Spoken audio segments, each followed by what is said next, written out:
Jacob chapter 5. Jacob quotes Zenos relative to the allegory of the tame and wild olive trees. They are a likeness of Israel and the Gentiles.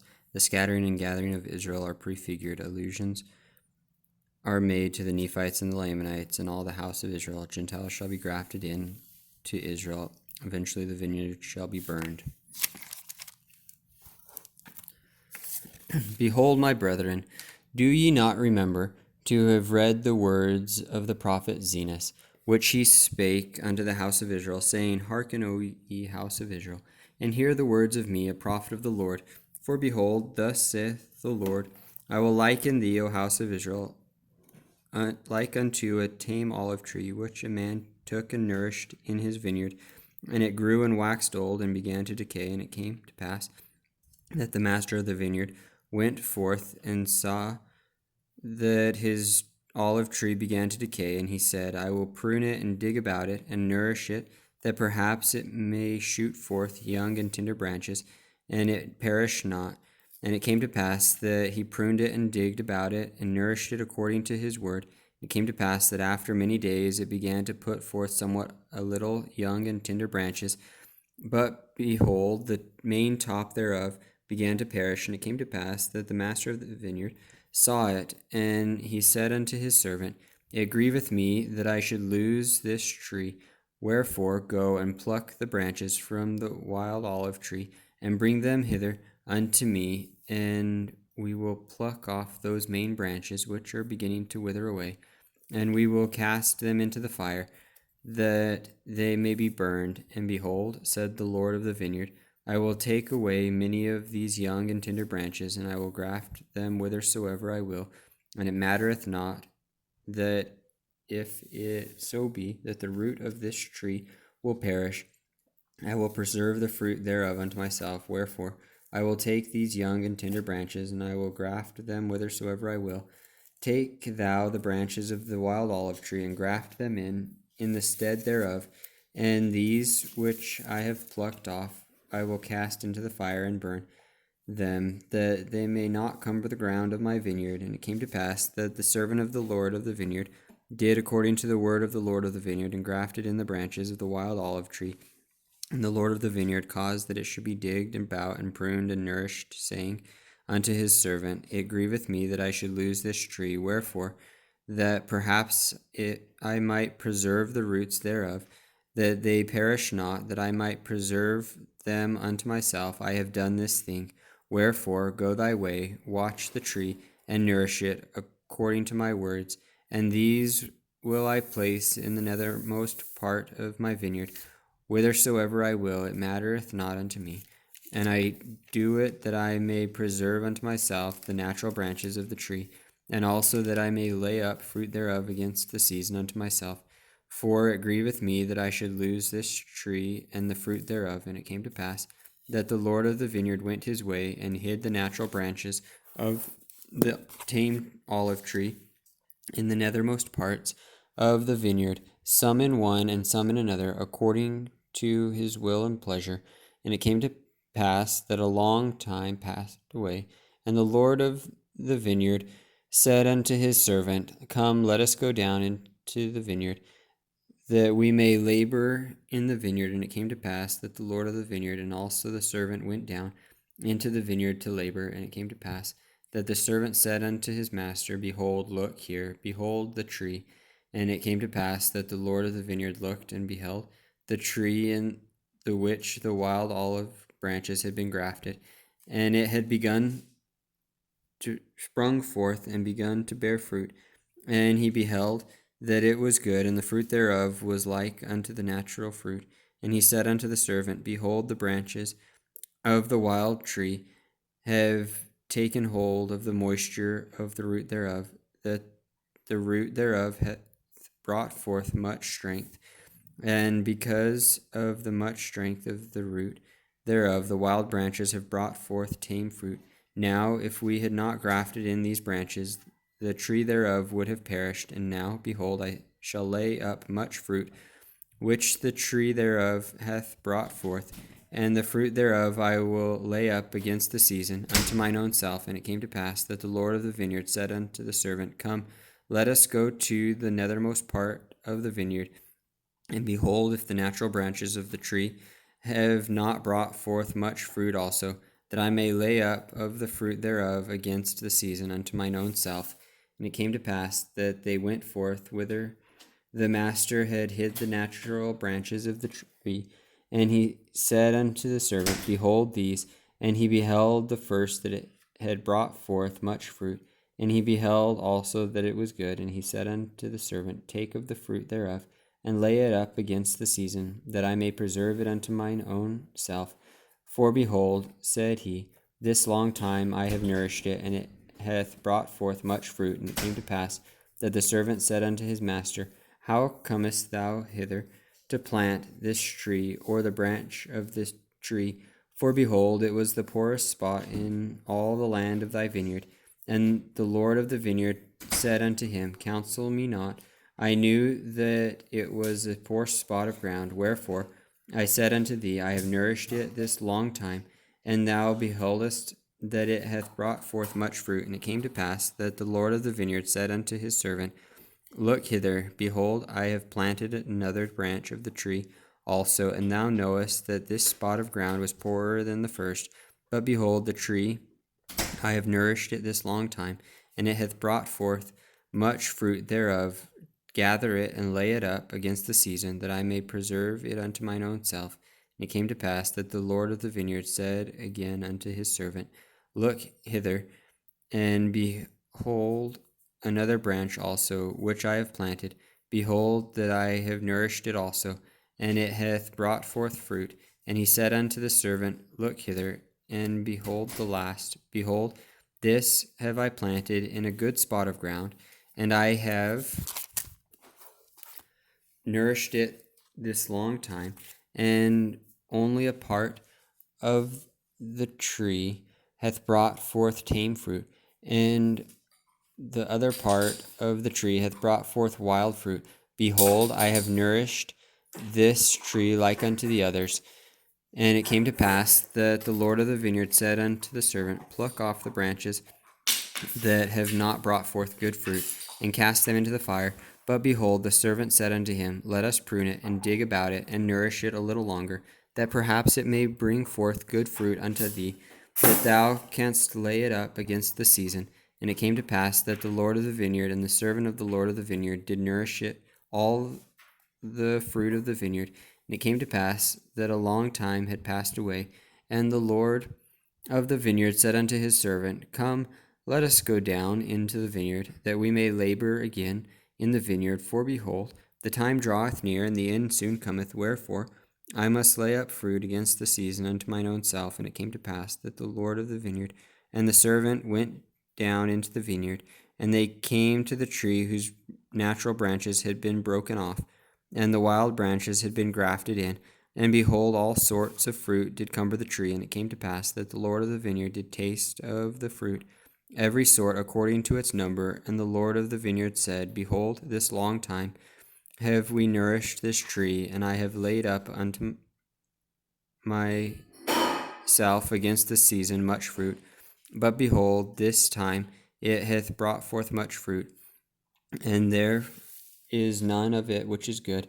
And behold, there are all kinds of bad fruit, and it profiteth me nothing, notwithstanding all our labor. And now it grieveth me that I should lose this tree. And the Lord of the vineyard said unto his servant, What shall we do unto the tree, that I may preserve again good fruit thereof unto mine own self? And the servant said unto his master, Behold, because thou didst graft in the branches of the wild olive tree, they have nourished the roots, but that they are alive, and they have not perished. Wherefore thou beheldest that they are yet good. And it came to pass that the Lord of the vineyard said unto his servant, The tree profiteth me nothing, and the roots thereof profit me nothing, so long as it shall bring forth evil fruit. Nevertheless, I know that the roots are good, and for mine own purpose I have preserved them, and because of their much strength they have hitherto brought forth from the wild branches good fruit. But behold, the wild branches have grown and have overrun the roots thereof. And because that the wild branches have overcome the roots thereof, it hath brought forth much evil fruit. And because that it hath brought forth so much evil fruit, thou beholdest that it beginneth to perish, and it will soon become ripened, that it may be cast into the fire, except we should do something for it to preserve it. And it came to pass that the Lord of the vineyard said unto his servant, Let us go down into the nethermost parts of the vineyard, and behold, if the natural branches have also brought forth evil fruit. And it came to pass that they went down into the nethermost parts of the vineyard. And it came to pass, as they beheld that the fruit of the natural branches had become corrupt also, yea, the first and the second, and also the last, and they had all become corrupt, and the wild fruit and the last had overcome that part of the tree which brought forth good fruit, even that the branch had withered away and died. And it came to pass that the Lord of the vineyard wept, and said unto the servant, What could I have done more for my vineyard? Behold, I knew that all the fruit of the vineyard, save it were these, had become corrupt. And now these which have once brought forth good fruit have also become corrupted. And now all the trees of my vineyard are good for nothing, save it be to be hewn down and cast into the fire.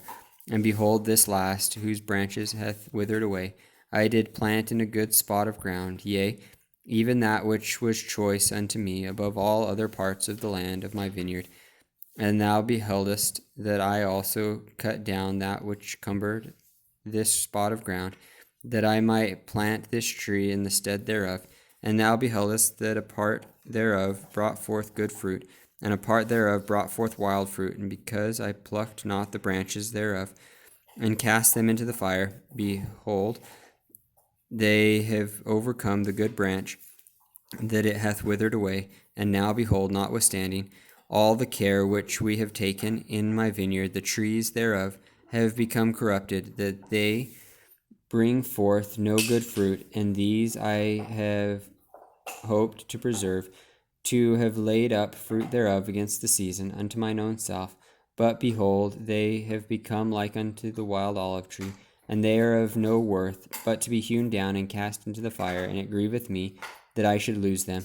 But what could I have done more in my vineyard? Have I slackened mine hand, that I have not nourished it? Nay, I have nourished it, and I have digged about it, and I have pruned it, and I have dunged it, and I have stretched forth mine hand almost all the day long. And the end draweth nigh, and it grieveth me that I should hew down all the trees of my vineyard, and cast them into the fire, that they should be burned. Who is it that has corrupted my vineyard? And it came to pass that the servant said unto his master, Is it not the loftiness of thy vineyard? Have not the branches thereof overcome the roots which are good? And because the branches have overcome the roots thereof, behold, they grew faster than the strength of the roots, taking strength unto themselves. Behold, I say, is not this the cause that the trees of thy vineyard have become corrupted? And it came to pass that the Lord of the vineyard said unto the servant, Let us go to and hew down the trees of the vineyard and cast them into the fire, that they shall not cumber the ground of my vineyard. For I have done all. What could I have done more for my vineyard? But behold, the servant said unto the Lord of the vineyard, Spare it a little longer. And the Lord said, Yea, I will spare it a little longer, for it grieveth me that I should lose the trees of my vineyard.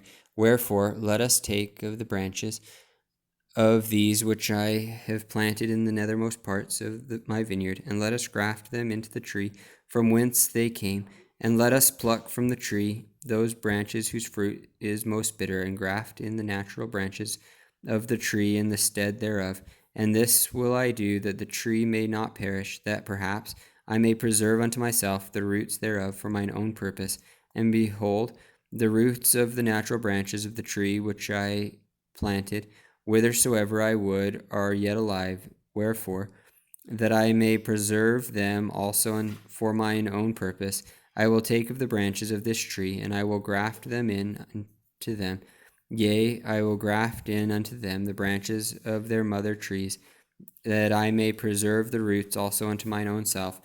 And when they shall be sufficiently strong, perhaps they may bring forth good fruit unto me, and I may yet have glory in the fruit of my vineyard. And it came to pass that they took from the natural tree which had become wild, and grafted in unto the natural branches, which also had become wild. And they also took of the natural trees which had become wild, and grafted into their mother tree. And the Lord of the vineyard said unto the servant, Pluck not the wild branches from the trees, save it be those which are most bitter, and in them ye shall graft according to that which I have said. And we will nourish again the trees of the vineyard, and we will trim up the branches thereof, and we will pluck from the trees those branches which are ripened, that they perish, and cast them into the fire. And this I do, that perhaps the roots thereof may take strength because of their goodness, and because of the change of the branches, that the good may overcome the evil. And because that I have preserved the natural branches and the roots thereof, and that I have grafted in the natural branches again into their mother tree, and have preserved the roots of their mother tree, that perhaps the trees of my vineyard may bring forth again good fruit, and that I may have joy again in the fruit of my vineyard, and perhaps that I may rejoice exceedingly that I have preserved the roots of the branches of the first fruit. Wherefore go to and call servants, that we may labor diligently with our might in the vineyard, that we may prepare the way, that I may bring forth again the natural fruit, which natural fruit is good, and the most precious above all other fruit. Wherefore let us go to and labor with our might this last time.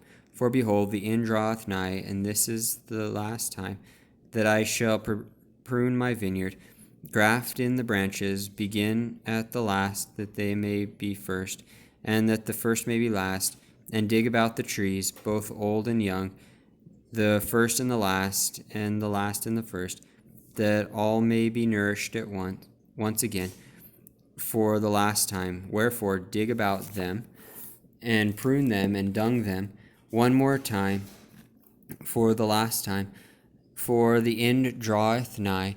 And if it be so that these last grafts shall grow and bring forth the natural fruit, then shall ye prepare the way for them, that they may grow. And as they begin to grow, ye shall clear away the branches which bring forth bitter fruit, according to the strength of the good and the size thereof. And ye shall not clear away the bad thereof all at once, lest the roots thereof should be too strong for the graft, and the graft thereof shall perish, and I lose the trees of my vineyard. For it grieveth me that I should lose the trees of my vineyard.